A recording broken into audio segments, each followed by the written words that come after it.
와우.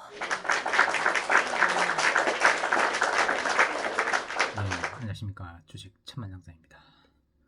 오늘은 삼성전자 HBM4 집중, 즉 반도체 사업 빙하기를 가를 쇠빙선으로서 HBM4를 통해서 SK하이닉스를 이제 추월하려고 한다는 한 내용이랑, 그리고 두 번째는 HBM은 늦었지만 삼성전자 LED 접고 차세대 전력 반도체로 이제 현재 위기를 극복하겠다. 그 두 가지에 대한 내용을 가지고 오늘 말씀드리겠습니다.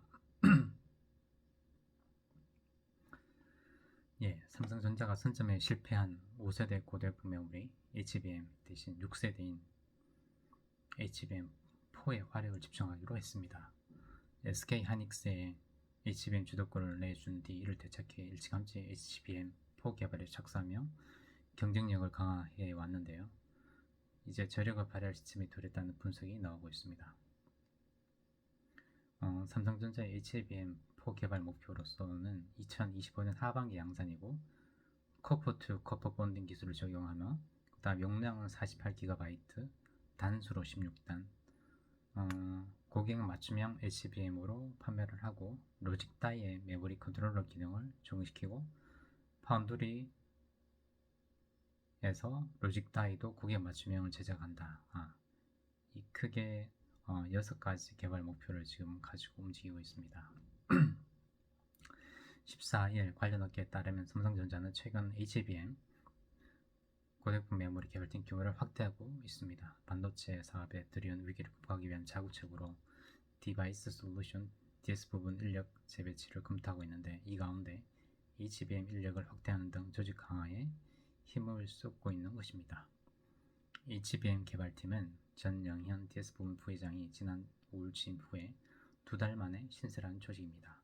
개발팀장은 손영수 부사장이 맡고 있고, 손 부사장은 D램 제품 개발 전문가로 꼽힙니다. 개발팀의 주요 미션은 HBM4 시장 선점이며, 삼성전자는 반도체 부문이 위기에 빠진 3분기 이후 개발의 고삐를 더욱 당기고 있는 것으로 전해졌습니다.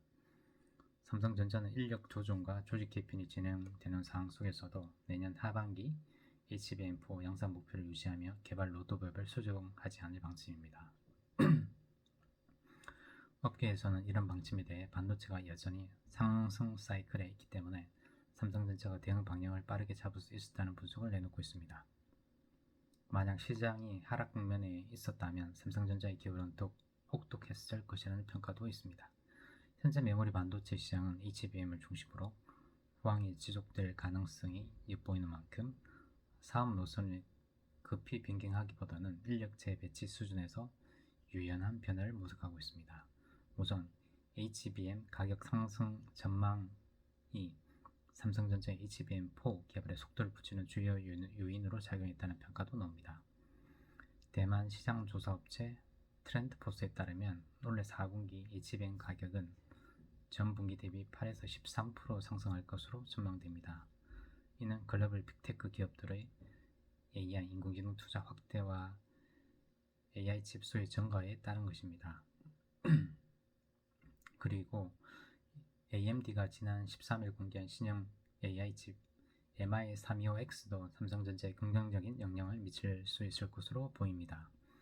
AMD의 MI325X는 경쟁사 엔비디아의 최신 AI 칩인 블랙엘 H200과 정면 성분을 이야기하고 있고, 메모리 용량이 1.8배 더 크고 대역폭은 1.3배 더 넓은 것으로 알려졌습니다. 만약 엔비디아의 독점 체제가 무너지고 시장 경쟁이 심화된다면 AI 칩에 필요한 HBM 고대품 메모리 공급도 증가할 가능성이 높습니다. 삼성전자는 지난 7월 삼성 파운드리 프롬에서 발표한 로드맵을 통해 HBM4의 커퍼2 커퍼 본딩 기술을 도입할 계획을 밝혔습니다. 이 기술은 반도체 칩의 구리 배선을 직접 연결하는 하이브리드 기술입니다. 절연체 역할을 하는 산화망을 쓰고, 기존의 열 압착 비전도성 접착 필름 TC-NCF 방식을 대체하며 칩 두께를 얇게 하고 전기 저항과 연료 발생을 줄이는 데 강점이 있습니다. 아무튼 지금 HBM3 4세대 및 HBM3E 5세대에서 현재 SK하이닉스에 많이 밀리고 있는 상황이지만 이제 6세대인 HBM4에서 이 상황을 역전시켰다는 내용인데요. 아무튼 긍정적이고 희망적인 어떤 예상을 해봅니다. 그리고 두 번째는 HBM 고대표 메모리 시장 늦었지만 LED 시장은 적고 차세대 전력 반도체를 잡는다. 삼성전자에 대한 내용을 한번 다뤄보겠습니다. 반도체 쇄신에 나선 삼성전자가 주력 사업인 LED 발광 다이오드에서 출소하는 대신 전력 반도체 사업을 집중 육성한다고 합니다. 인공지능 AI 시대 핵심 반도체인 고대표 메모리 시장 진입 지연으로 타격을 입은 만큼 전기차 대중화를 대비해 핵심 부품인 전력 반도체 개발은 실기하지 않는다는 계획입니다. 14일 업계에 따르면 삼성전자 디바이스 솔루션 DS 반도체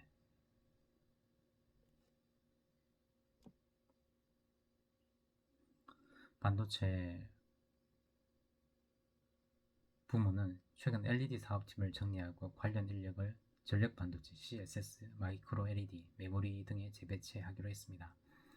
삼성전자는 지난 2012년 삼성 LED를 흡수합병한 이후 DS 부문 산하 LED 사업팀에서 TV용 LED, 카메라 플래시용 LED, 자동차 헤드라이트 LED 부품 등을 생산해왔습니다. 삼성 LED는 삼성전기에서 LED 사업을 떼어내 삼성전자와 삼성전기가 각각 50대 50 비율로 투자해 만들었던 비상장 회사입니다. 최근 LED 사업은 반도체 위기가 고조되면서 전영현 DS 부문장, 부회장의 조직 사업 개편 결단 계기로 정리되는 것으로 알려졌습니다. LED 사업은 이미 오래전부터 수익을 내지 못하고 있었습니다. 동반성장위원회는 지난 2011년 11월 LED 등 주명기구를 중소기업 적합 업종으로 발표하면서 대기업은 칩과 패키징 등 광원과 볼브형 등 일부 제품만 생산할 수 있도록 제한됐고 필립스, 오스람 등 외국계 기업이 반사이익을 받습니다. LED는 2015년 1월 중기 적합 업종에서 해스나 중소기업과 상생 협약 등으로 대기업의 시장 참여 제한은 여전했습니다. 삼성전자는 대신 전력 반도체를 기구를 했고 지난해 초 전력 반도체 태스크포스 TF를 신설했고 같은 해 말 조직 개편을 통해 LED 사업팀을 전력 반도체 사업팀으로 변경했습니다. 전력 반도체는 전자기기에서 전력 변환과 전류 분배, 전력 제어 등 역할을 하는 시스템 반도체입니다. 기존 전력 반도체는 실리콘 단일 소재로 생산됐지만 이보다 고전압을 견딜 수 있는 실리콘 카바이드와 지라관륨 등 차세대 화합물 반도체가 주목받고 있습니다. 삼성전자가 주력하는 쪽도 이쪽입니다. 결국 실리콘 카바이드와 지라갈륨보다 실리콘 카바이드는 지라갈륨보다 고전압을 버틸 수 있어 산업용 모터, 전기차 등에 유리하고 지라갈륨은 스위칭 속도가 빨라 5G 통신 장비와 가전 전력 변환 장치 등에도 활용도가 높습니다. 특히 전기차 캐즘 일시적 수요 정체로 어려움을 겪고 있는 현 상황에서 향후 시장 확대 가능성에는 이견이 없는 만큼 전력 반도체 역시 규모가 급격히 커질 전망입니다. 이에 대비해 전기차 전환을 강력하게 추진하는 현대차는 장기적으로 전력 반도체를 자체적으로 설계한다는 계획입니다. 인공지능 확산 과정에서 HBM 고대표 메모리가 SK하이닉스의 캐시카우가 되었듯이 삼성전자가 차세대 전력 반도체에서 기술력 우위를 확보한다면 전기차 보급 확대와 맞물려 새로운 성장 동력이 될 것으로 보입니다. 아무튼 지금 HBM 시장에서는 일단 선택과 집중에 놓치고 타이밍도 놓치고 여러 가지 어려움을 겪고 있지만 마이크로 LED에서도 좋지 않은 결과가 나지만 결국은 차세대 전력 반도체를 제대로 잡고 미래를 준비한다면 차세대 전력 반도체에서 전기차의 핵심 부품으로 주목받고 그런 시장이 많이 성장하는 가운데 삼성전자가 그 시장의 상승 곡선에 탄다면 삼성전자의 또 다른 수익 창출원이 될 수 있는 좋은 기회가 될 수 있을 것으로 보입니다. 이상으로 주식 천만장대였습니다. 감사합니다.